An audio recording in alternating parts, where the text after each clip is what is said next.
Part 3. So part 3. So let us go back.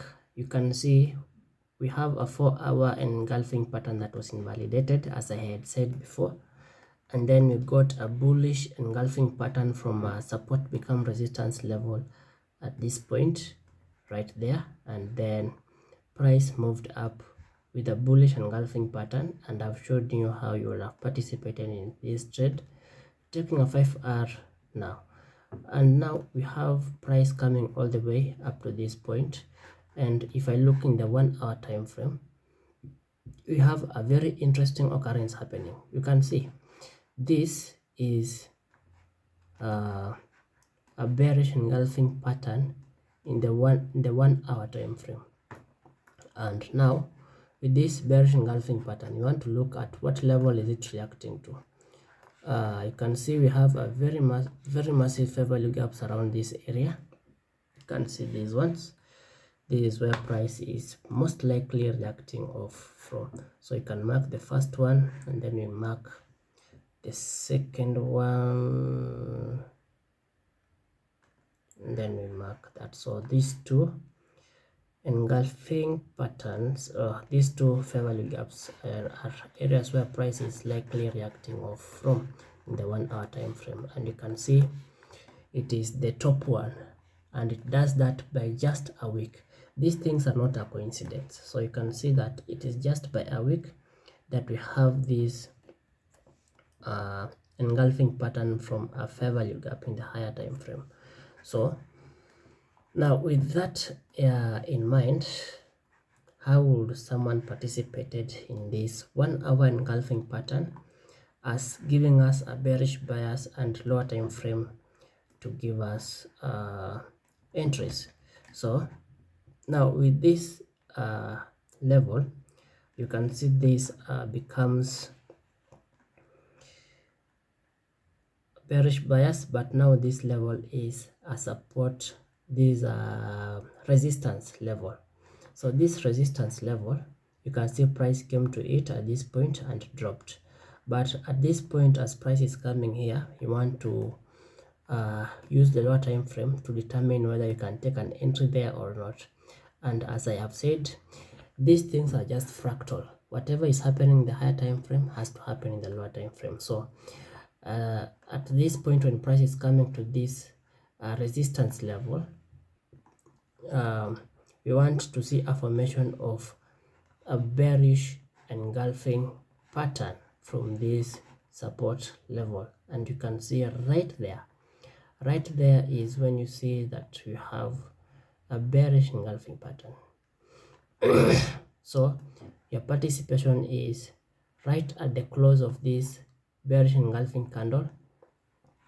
You get into an entry, stop loss above this high here, and you want to get a risk to reward ratio of 5R as usual.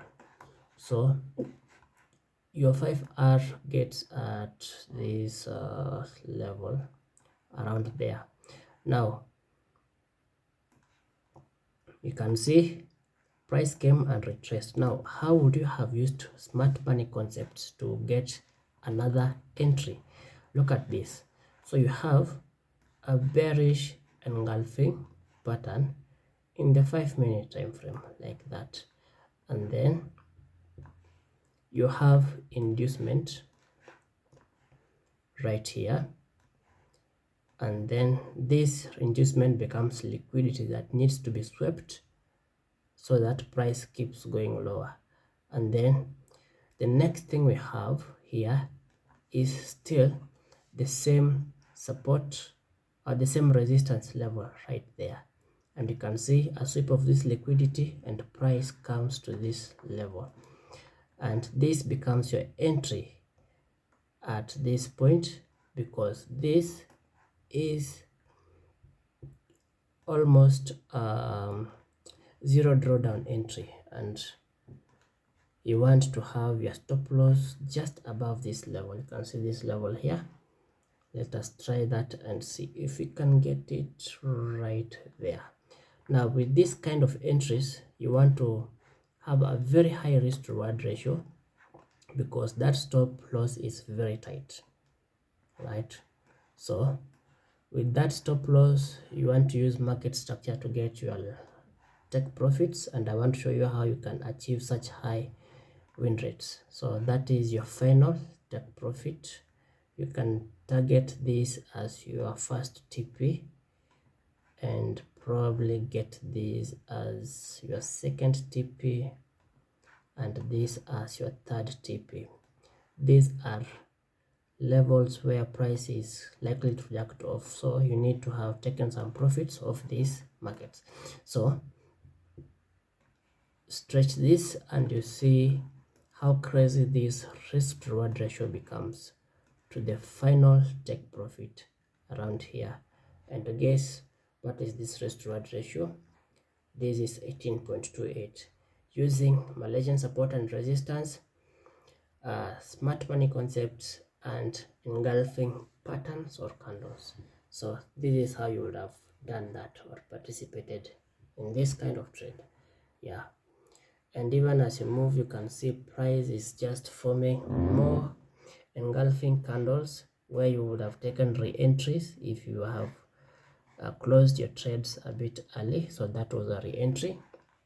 It is a re-entry because this is a resistance level. You can see that resistance, engulfing pattern, get in, right? So yeah, so that is part 3 of how one can participate in price action of volatility 25 index. That's a lot. Yeah, so you go and enjoy yourself.